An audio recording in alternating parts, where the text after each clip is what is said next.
Bonjour à tous et à toutes, à nos fidèles téléspectateurs, à nos fidèles chers internautes qui sont toujours fidèles et branchés dans cette émission Moulier Battaliadora. Et bienvenue une fois encore de plus, notre édition d'aujourd'hui. Nous allons parler sur un sujet très très important. J'ai dit l'autre fois que l'émission Moulier Battaliadora, si je répète, c'est parce que peut-être les autres n'ont pas eu l'opportunité d'assister aux éditions antérieures, que l'expression Moulier Battaliadora, c'est en langue portugaise, qui veut dire une femme forte, capable de battre par-ci, par-là. Et aujourd'hui, nous avons frappé la porte de l'église Mairie, qui se localise précisément au bairro Ojaenda. L'église Mairie du visionnaire, l'apôtre David Panzo, et qui a ouvert la porte, c'est l'un du pasteur de l'église, le pasteur Michel Mengi. L'église Mairie, la mission par la restauration intégrale. La mission évangélique pour la restauration intégrale. L'autre partagé sujet moko ya bien o ezosala que nazaki ba message ya bato belé balobi oyo lobaki mokolo wana falosala mo continuité pour lobela sur genre ya ba délivrance. Est-ce que ba délivrance sango bazo sala lelo eza bien ezalaki bongo ou bien eza ndenge nini? Mais na ba question oyo toujours le serviteur de Dieu mtakoza disponible ya ko répondre pour être tous satisfait. Lelo peuple na Nzambe mingi bazali kokota na mabunga parce que batupe babimé belé bolenge belé ba délivrance ezali ko salama ezosaki misusu babunga banzela ba ama bato Nzambe ezobunga banzela parce que quelque part batu moko bazo diriger bazo ki na bango na nzela ya bienté. Mais ensemble na bino tokozwa ba réponse na l'homme de Dieu, le pasteur Michel Mengi, précisément dans la Bible, on dit dans le baki na bino la fois passée, parce que guide ba chrétien, ezali que Bible. To solo la poto yeba. Bonjour pasteur. Oui, bonjour. Une fois encore de plus, pasteur, on remercie pour répondre à une invitation à Bisso, mais bananzambe balingi ba yeba l'autre lobela sur la délivrance, différentes genres ya délivrance. Pasteur, qu'est-ce que la délivrance? Ok, premièrement, merci pour encore opportunité na passer na mission Oyo Ezali à Moulier Battaliadora. C'est vraiment une opportunité pour Nabiso. C'est facilité, mais Pessinzambe, merci. Pour répondre à la question, délivrance, c'est tout simplement kolongola mutu na prison to kolongola mutu na maboko ya bayini na ye, c'est tout simplement ça. Pasteur, kolongola mutu na maboko ya bayini na ye, muyini yango ezali nani? Notre ennemi azaka kamoko, c'est le diable. Donc quand on dit le diable, aza na région mobimboyo, aza coopéré na yango, mais le promoteur c'est lui. Pasteur Michel, est-ce que la peuple de Dieu bayeba délivrance ezali chose moko important na vie ya mutu? La délivrance est vraiment importante na vie ya mutu. Mutu nyonso fwa yeba que ndenge tozali à l'exemple toujours il y a Christ Jésus. Ndenge tozomona long ya ministère naye, il a fait la délivrance. Les apôtres ont fait aussi la délivrance. Alors bisope tozawana pona osalango eza moko ya ba ordre oyo kolope apesi biso. Alors tango même Bible zoloba que le fils de l'homme est apparu pour détruire les œuvres du ténèbres. Moko ya ba option tokoloba ezali aussi délivrer les gens. Alors nakanisi yango moko tango azotanga Luc 4, il est dit là-dessus que l'esprit du Seigneur est sur moi pour libérer les captifs. Donc eza moko aussi ya bamakambo oyo Christ ayaki kosala. Donc c'est possible pour le moment toloba que le ministère de la délivrance existe. Pasteur, il kambo ya kokamwa parce que nayambi ba message à bato lo lenge yango ya kosala ba délivrance. Na monde lelo tozo vivre eza pasi pe mawa. Mutu mso asala la délivrance a benga ma sœur na bureau ni. Est-ce que ça va directif en de Jésus-Christ atikaki ndenge pa yolobi que ministère à Jésus-Christ de délivrance est important parce qu'il m'a passé à la question. Mais le lingo va pasteur et belé bazo salango lelo. Est-ce qu'ils a bongo de Jésus-Christ atikaki?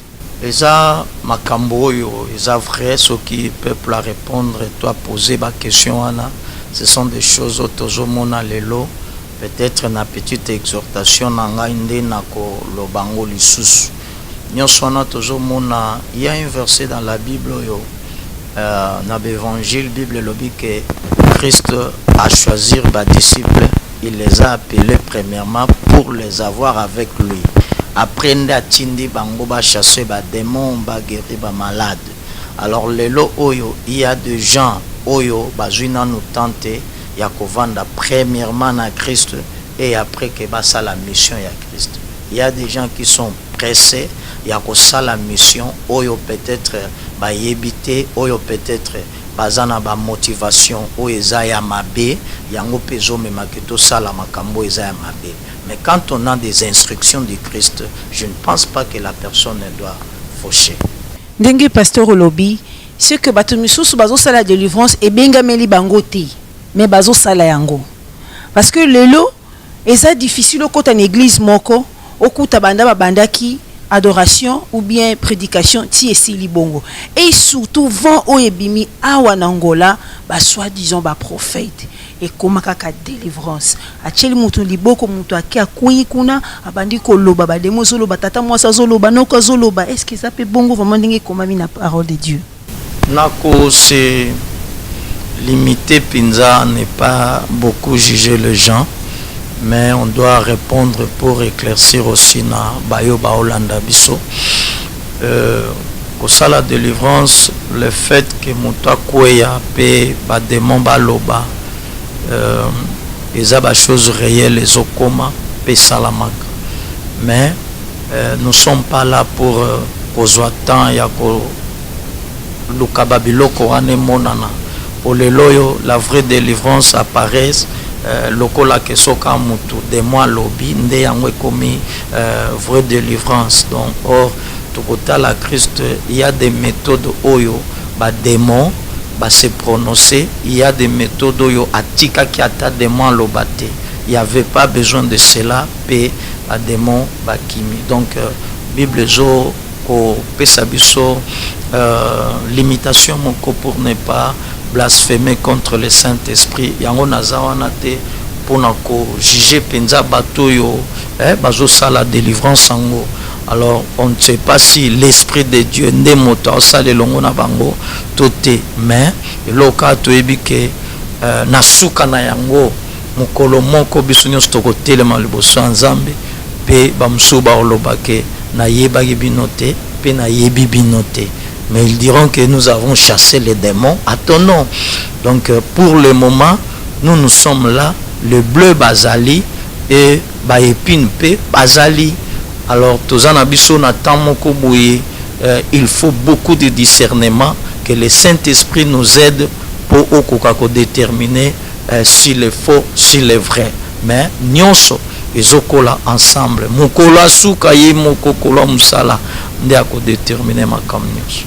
Bananzambe tozoyo comme pasteur, obiki bananzambe bazana posa. C'est ça votre travail, basali nzambe. Il faut qu'on mette ma brebis vers le Seigneur. Ce que l'obi que et pas dans un pour juger tu ne juges pas les autres, on dit que la vérité parce que c'est les écritures.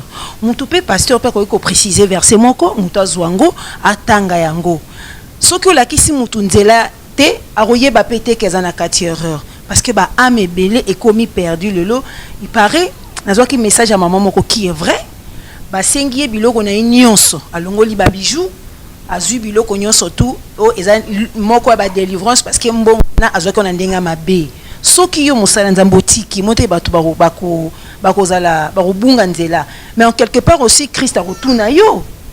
Oui, nous serons interrogés parce que nous sommes là pour nako kolaksa bato nzela lelo yo ba vent et komi ebele yango nazoloba le loyo batu mususu tozosunga ke batu bakende na mabe wana bakoma na ba mauvaise intention wana ba koluka kosenga batu mbongo.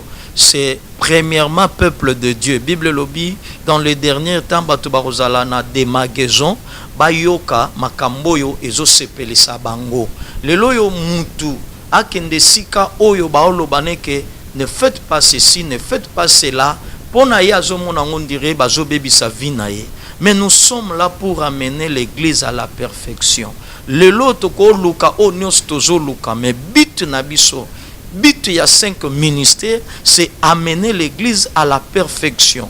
Donc c'est établir le gouvernement de Dieu. Or gouvernement ya nzambe ezozala établi na deux choses, la perfection et la maturité. Alors il faut que batuba kola jamba yango bazome mama na buzoba wana alors pour muto kola il faut que des enseignements. Yango mona na Marc unanda zoloba ke aller faites de tout le monde mes disciples à les enseignants. Donc il faut que batuba zala enseigner. Mais le lo batuba vandeli mingi première mission oyo ezake annoncer la bonne nouvelle. Alors même bonne nouvelle en commis na ba mauvaise intention, na ba mauvais sentiment que nzamba opambola yo so salibo pesa bo ndengo za no za délivrer pona ya monyango sango malamu po yango nda banda ekozela baloba likamba vina ye mais soko vandisie obanda ko enseigner elinkoloba éduquer, enseigner linkoloba, montrer comment faire, obando lakisa mutu, comment est-ce que atteindre maturité. Alors loba ke place soit nezamabe. Alors place au peuple azo kende azo courir vers bavant o ezo bima. Moi je suis né dans une famille kimbanguiste et grandi aussi là, mais ce que je vois aujourd'hui, même les gens qui sont dans les églises évangéliques, bakomo kende na bavant ya bato kimbango. Pourquoi? Pour bazoluka tout simplement la délivrance de leur vie. Bakomo kende na badite beko, je crois qu'on les appelle aujourd'hui beko. Et aussi longtemps dans ma vie, même pendant les vivants, il y a les 3 personnes oyo na yebi église kimbangi se batikali ko sale loko anate. Batikali ko sale loko te elo o bango bazalaki. Ngai nazaki na l'église kimbangiste, je fis aussi scout na kati ya kimbangiste, nazaki na unité wa ndaobenga ki solo kele na centre d'accueil. Donc nakutana na ba 3 wana otozoloba boye na vanda pe na loba pe na tikali komona ba biloko wana o bango bazo sala te mikolo kosukola batu ni kosenga batu bambongo. Or si nous avons reçu gratuitement, donnons aussi gratuitement.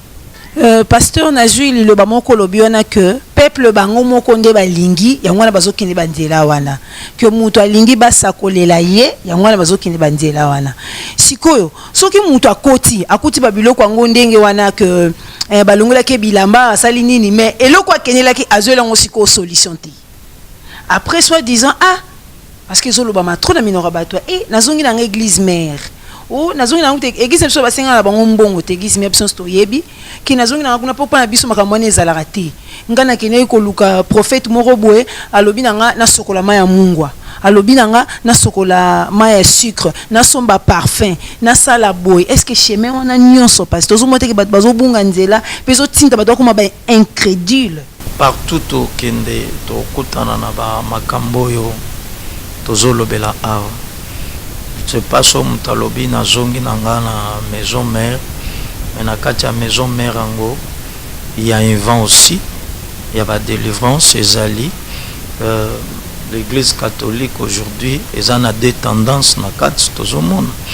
Il y a des gens oyo babemi bengi charismatiques, là on fait de délivrance. Il y a des padres aujourd'hui, bazo sala ba délivrance, on le voit.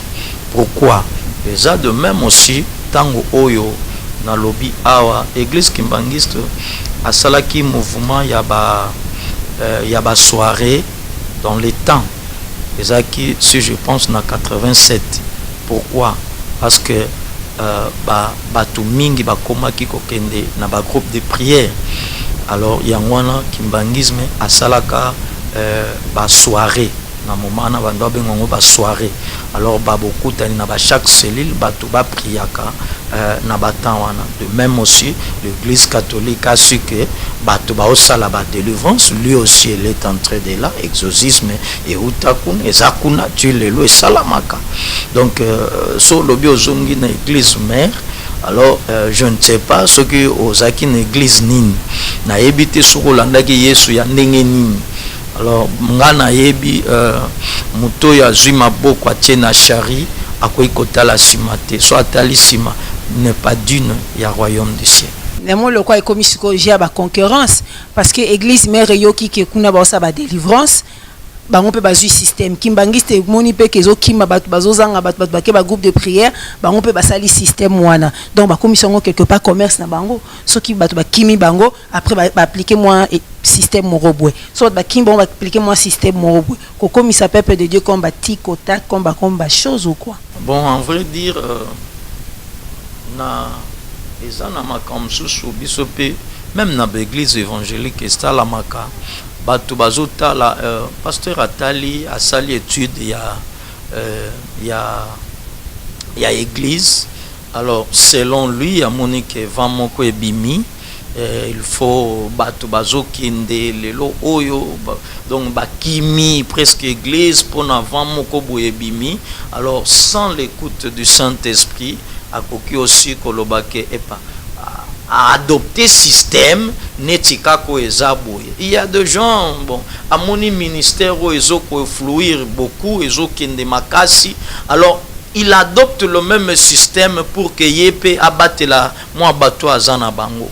Mais ça on tape à côté parce que ce n'est pas ça au nzamba bengeli biso. Donc to bengami to longola peuple oyo délivrance en makasi c'est ça que longola mutuna ignorance. Donc surtout longoli mutuna ignorance, moi je préfère que nazala na baye oyo nzamba pesingai ba okimate. Donc un bon pasteur soko avandi na matiti ya mobesu nakanisi eza difficile pour bakimayo eza difficile. Donc na ko adopter ba système ya batute, mais je suis là écoutant le Saint-Esprit et je dois marcher ndenge molimo azotamsa. Que makambango sotobi surtout si joano lobi sikoyo sotobi to kotango na kati et ça si je moi munene ko développer mais tout vendre la kande to lobi délivrance. Pasteur, lelo vraiment bana na nzambe bazana posa ba yeba. S'il vous plaît, so quitter okolobela mutu ou bien okolobela mutu non, ce n'est que la vérité pour peuple de Dieu et la chemin wana. Pasteur lobela biso réellement. Ba délivrance o ezali ko se courir na mondial lelo surtout précisément na mboka na biso Angola. Mutu passa la délivrance fois akende montagne, akende quelque part azo sokolaté, azo liaté, akomi salité, pourtant a rokita, tant a rocha mutu liboko, mutu akwei, ache mutu liboko, mutu akekuna. Est-ce que manifestation en a vraiment pasteur? C'est l'œuvre de Dieu, oui ou non? Bon, kokende montagne, bon, moi aussi, nakenda montagne, hein? Nakenda montagne, na prière na montagne, na zongi. Et Bible lobby, Christ abandai koke na montagne, il priait. Pendant qu'il faisait encore nuit, il allait dans la montagne, il priait. Et zongi naye. Alors, au tala likamboyo ya sacrifice. Donc, nyonso ezo dépendre na motivation. Alors, tozana ba œuvre vivante, tozana ba œuvre morte. Il y a des gens bazo sala ba œuvre morte. Ba sacrifice oyo ezo pesanango nzambe lokumute. Parfois, les œuvres mortes au tozo luka kosala ezo mema biso to nier l'œuvre de la croix. Alors, on sous-entend que par nos efforts, ndetukoki kokoma et pas yo nzamba lingi batuba koma. Donc, il y avait une œuvre et salamaki oyo eza vraiment parfaite oyo tokoi kosala koleka au-delà te ya œuvre wana. Donc, là-dessus, c'est écrit que Christ a lobby, tout a été accompli. Le loso biso tokosalango tokosalango na mandat au Christ a pesi biso et par sa grâce. Eza na be fort na biso mon côté nde tokoi ko multiplier pour que to koma non. La discipline c'est bien. Ko se dédier peut aussi na boy jeûne te na boy sacrifice te. Moi je jeûne par la grâce de Dieu. Je fais aussi des sacrifices mais il faut que eza na ba motivation moko réelle. Le loyo nga na kozala a soki de moi ye a na lobate que nakena na montagne bongo na zonga bongo na salo délivrance, mais non. Biso to yambi batu awa ya ba ministère ndenge na ndenge bazoya, mais on fait l'œuvre de Dieu. Tant mususu na remema mutu ta jeûner 40 jours, tant mususu ngamoko na jeûner 40 jours te. Donc akoki pa koite makeyi aye atato libola mwanzambe.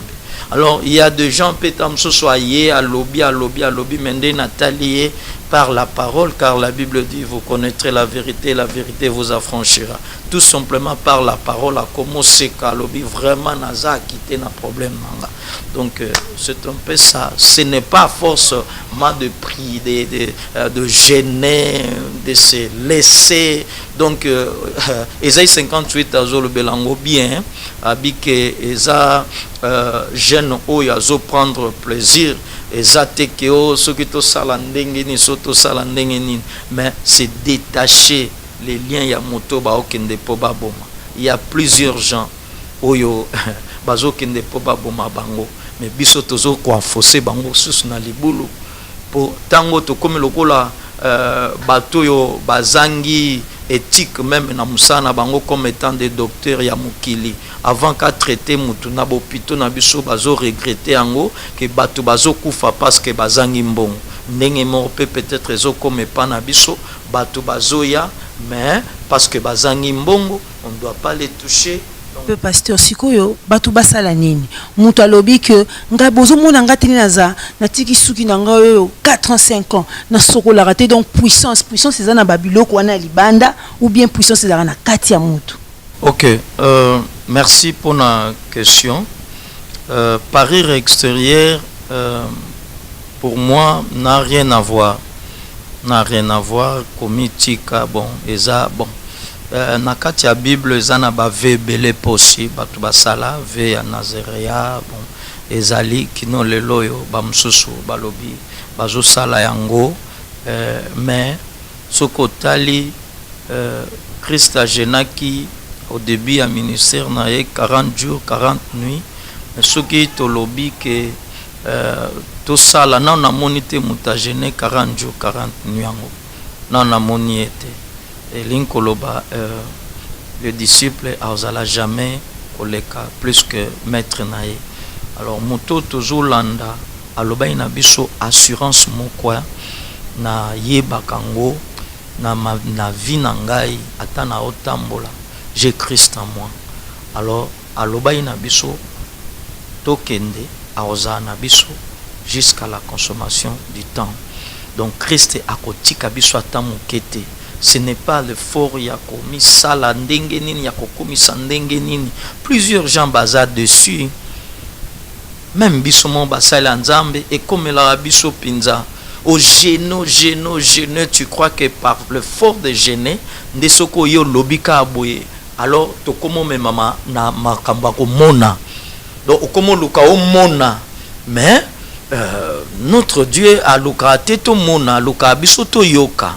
Alors tant que tozo yoka nde tozo ndimake azana biso atana monité, mais nazo ndimake Christ à moi l'espérance de la gloire. Il a dit qu'avec lui nous ferons des exploits. Lui il sera là pour écraser nos ennemis. Donc ma part ezake ngai na sala part nanga Yesu pa o sala part na ye. C'est Christ qui est en train de mais le lot biso to comme on dirait biso ndem toza capable. Or la Bible dit soumettez-vous donc à Dieu et résistez au diable. Les gens ne se soumettent pas à Dieu. Azo kendende par le fort à salami komisaboye pour non mais soumission pas na nzambe zelo mususu na ko gêner mais naza soumis pas nzambe te na ko gêner te mais nazo tambola naza soumis pas na nzambe. Christ tango azo tambola azaki en jeune te, mais tango azo bengana ba démon bango mo bazo ya. Ce n'est pas le fort de gêner, naza contre jeune te, comprenez-moi bien. Donc naza contre jeune te, mais motivation ezotinda biso to gêner, c'est pour la gloire de Dieu opo biso to monana. Yango na siko to komo lobake sacrifice na ngai yango mutememelinga puissance. Mais non. Aussi pasteur, il y a beaucoup de gens qui sont déçus na banzela yango pe bakendaki epa ya bato yango ba sacrifice ebengeli bango incrédulité abingande na zabwe na okenda na ngaso église te na ensemble la société parce que makambo nga na moni nga moko na miso siko muto amoni ye moko na miso pasteur akoki kozote bango nini parce que eza pasi poisonga suna nzela makambo nga na moni po basala nzambe makambo nga na moni lo mwana nga virginité na ebebi na pesa kanda ko na pona ba délivrance na za dessus pasteur atekela nga ndako prophète on a bandé ko kosa biso keza mosala nzambe tala prophète na zemisi mwana bato bata bongo pozongise na nzela il faut sani. Ok, merci. Je disais que najonga un peu dans le cambo tondolo ba sacrifice que les gens bakanisi parir extérieur nde yango monte koiko mais ma puissance c'est pas un monte. J'ai un exemple au Ngamon na moni une fois nazaki na montagne tozakana pasteur Dani mbula ebandi ko beta na butu. Alors na likolo na montagne tout le monde fouillait. Mutu nyonso alukaki ya bomba na même na bateau ba bengi ba kolo sacrifice mais mutu nyonso bomba maka mais na moni maman moko azaki wana cette maman la prié maboko likolo pe azolela donc nga moko na ko bomba maloko ya pasteur mais natali maman na bandambule banditi esili azaki ya ofukama. Alors esungai motema na ngana lobe pana nzambe ke pambola mama o pe répondre ce n'est pas que ceux qui te lobi sacrifice donc maman wana azana plus de puissance que biso mais nzambe apesa muna mutu na mission na ye et l'autorité qui nous est donnée c'est par rapport à mission otozanango. Alors les gens bazo débordé koluka même pas oyo atindami alors bazo kota na bisika mso ya mabe tango asali likamoko amoni esimbite aoluka kende bisika mso po alakisa place oyaza or yango obenga ke eza produit à sacrifice mais non nous sommes le produit de la grâce nous a produit à sacrifice. Amen. Donc loko na ko bana biso yango na pour la question ogotuningai bato baza blessé baza abattu bazokisi bango na bandenge belé. Alors tout cela nazopesa kaka verso eza connu par tous eza Jean 10:10 oyo Bible lobi ke le voleur azoya tout simplement pour na koyiba les voleurs ne viennent que pour voler et tuer et détruire.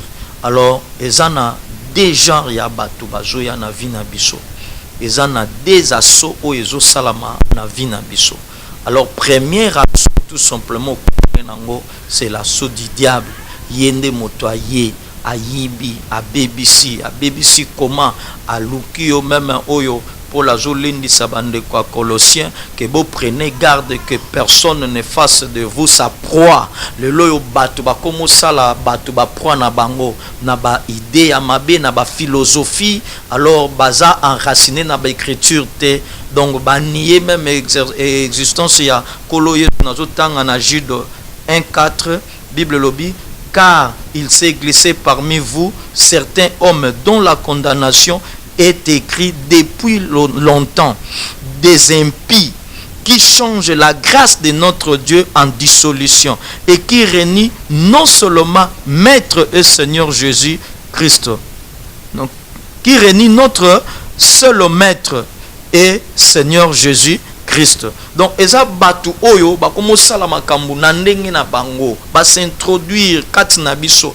mais eza bato baye comme étant de voleurs bazo yiba bazo sala nyonso ya mabe nyonso bakoyi ko sala. C'est ainsi que oza dessus oza ya kobuka na totalement vandi na ndako mais na loba tout simplement ce n'est pas tout simplement oyo yaye ndaza sukate. Il y a encore quelqu'un Christ Jésus a dit mais moi je suis venu pour que mes brebis aient la vie et kabazango na vie mais bazanango en abondance. Donc ce que ozu Christ lelo loko la pasteur na yo atelemi azaki na montagne atali foule zoyabi il est mis de compassion parce que bazalaki comme étant des brebis sans berger. Alors lelo yango ezokoma mais Christ est là. c'est le temps au téléma, au croire encore et pas à Christ, au zonga lisusu na makolo ya Christ. Yango nde koza malamu, ikoza malamu mingi. Pasteur, pardon, skotonga kozonga makolo ya Christ, azonga wapi?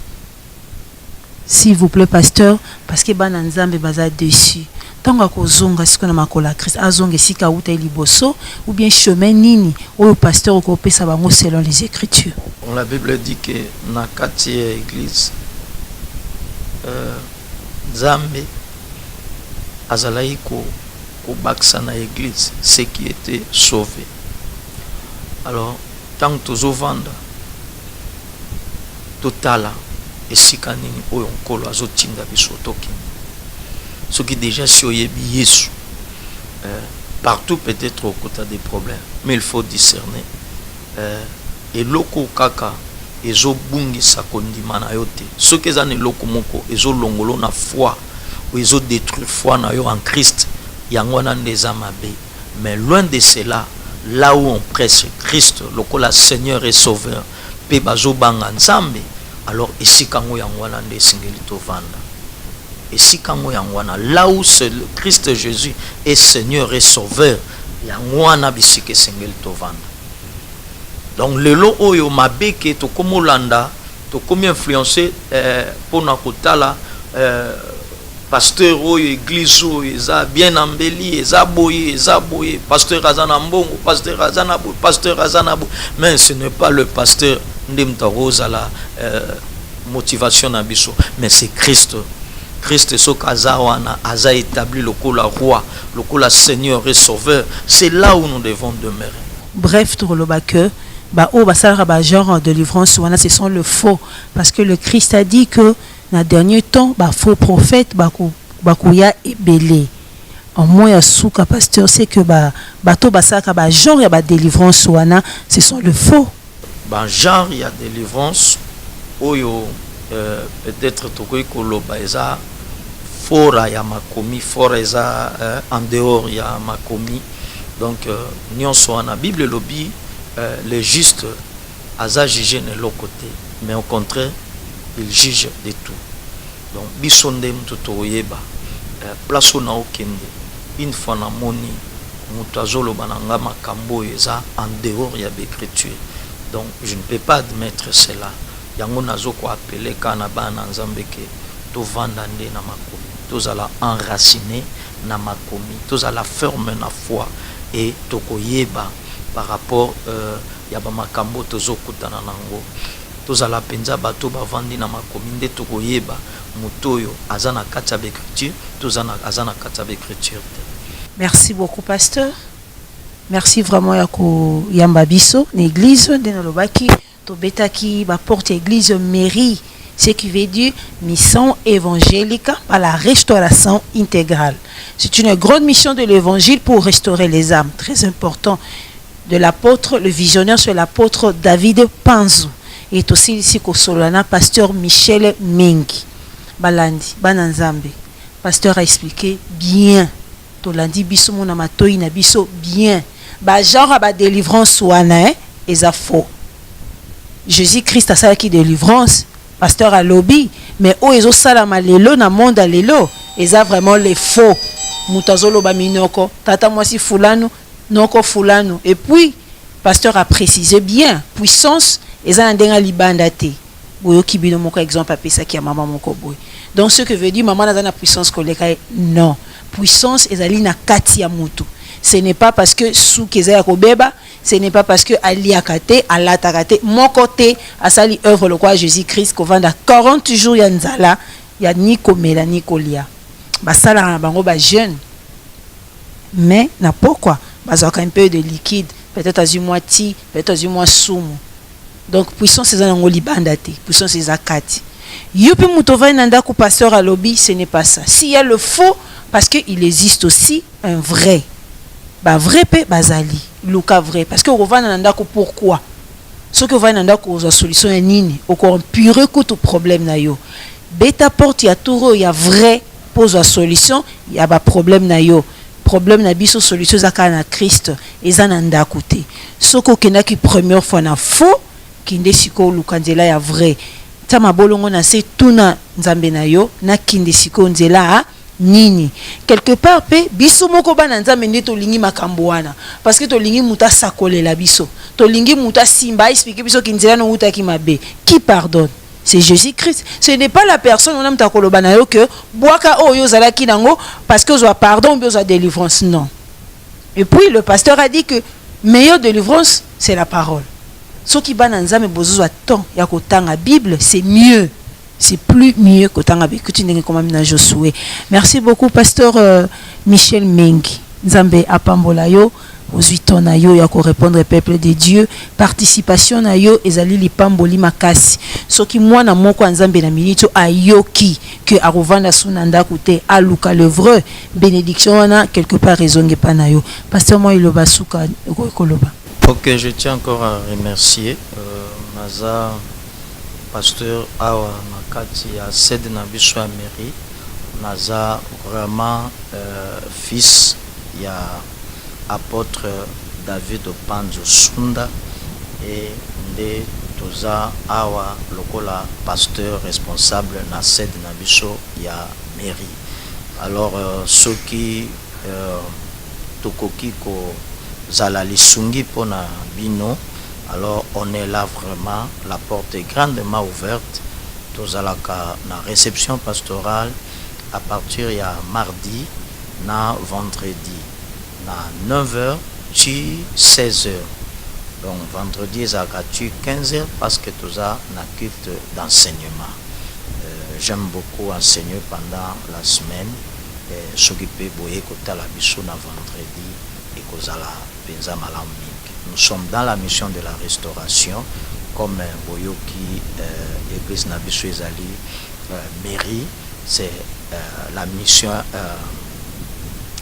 mission évangélique pour la restauration intégrale. Donc, but nabiso ezali, c'est restaurer l'homme en tout par la toute parole de Dieu et faire de cet homme un restaurateur des autres. Donc, yangwana mission nabiso tozana.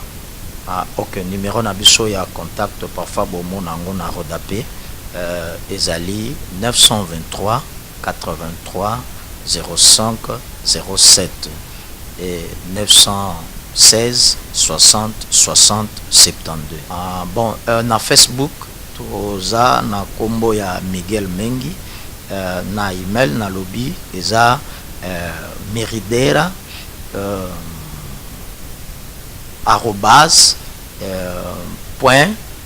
@.com fr. Donc excusez-moi pour portugais ndimte commun et kolekana rodapé. Donc tous ça sur email mususu Bento Miguel poko joabiso na eza hotmail.com. Donc joabiso. Merci beaucoup vraiment pour l'attention Nabino. Qui pasteur à lobby bah mardi vendredi. Rien on a papier théo ça 2000 quoi nous avons mon pasteur ça la babicha. Non, l'homme de Dieu il est là disponible parce que il fait son travail. Chef naïe c'est Jésus-Christ. Bangonyo so bana bonka basali. Muta influencer au te ka vakutana pasteur faut longa ma papa non là tout ça c'est le faux. L'œuvre de Dieu c'est naturel et c'est normal. Je remercie vraiment Bino pour na attention na Bino. Et puis na mbaki ba message nzamba pambola Bino makasi parce que besoin temps ya koyoka eloko ezali salvation ya milimo na biso chemin Jésus-Christ. Na remercier l'apôtre, le visionnaire de l'église mairie, l'apôtre David Panzo. Merci vraiment à permettre Kiko son serviteur moko ya basali na kati ya lingomba na ye le pasteur Michel à répondre na invitation na biso. Eza initiative moko malam pona ba papa parce que ba papa misusu ba kangara bana bango ba jeune talon ba kanga bango ba ke non. L'œuvre de Dieu c'est pas comme ça, l'égoïsme c'est pas bien. Même Moïse a qui tant informé septembre ba tcheba mili mwanto ke na ba makamwa mamilai. Merci vraiment nzamba pambola l'apôtre David Panzo. Famille mo bimbana mwasi na bana. Nazo remercier ba collaborateur na biso na Irlande le couple Vicky Ozana et Mado Bikebo. Na remerciera toujours papa na biso Pierre Diavanga na Paris Zamba Pambolopai pour ba conseil na yo ils ont ça là que toi avancer. Nous remercier toute l'équipe technique mais sinon dans le équipe technique quelque part dans mon Joujou Ngala parce que ça lui œuvre ma casse pour pareil zala. Mais en chef je vois le grand réalisateur Sergio Lutumba. Na équipe Nemo Bimba vraiment battu. Nous remercier papa Nabiso, assistant Nabiso présent. On va saluer que émission ils la paix long papa Moro. Nous remercier Jojo Mandiki. Nous remercier Lissi Ndoti ma mère parce qu'ils sont dans zalelo parce que moi si on a bunda qui vraiment mingi ponanga. Tona lo ba Jojo Mandiki ça parce que pour mambongo c'est mon père. Bien sûr, parce que tout le monde entend ça. Nous remercier Lydie Mousswamba, nous remercier l'équipe média à Salem, il y a pasteur Israël Mbambi, nous remercier batu nyonso ba yemaki, batu nyonso ba puya kibiso, vraiment nzambe nga pambola bino. Je remercie aussi batu ba puya rabiso spirituellement. L'autre fois, nous avons dit cité ba comboté parce que ceux qui droite et pessi gauche et yebate. Mais bato pe bazo financer biso na matériel na bango mbongo. Zambe na biso a pambola bango. Nous remercier maman Nangai, pasteur Formosa Isabelle da Costa de l'église Inicio da Création. Peuple de Dieu, ce qui nous a permettre au prochain numéro tous à l'ensemble. Naïf Sarabino toujours, on ne peut pas dire demain parce qu'on ne sait pas. Le souffle de la vie, c'est Jésus-Christ. On remercie bébé Nabiso et la petite Samuela Lutumba.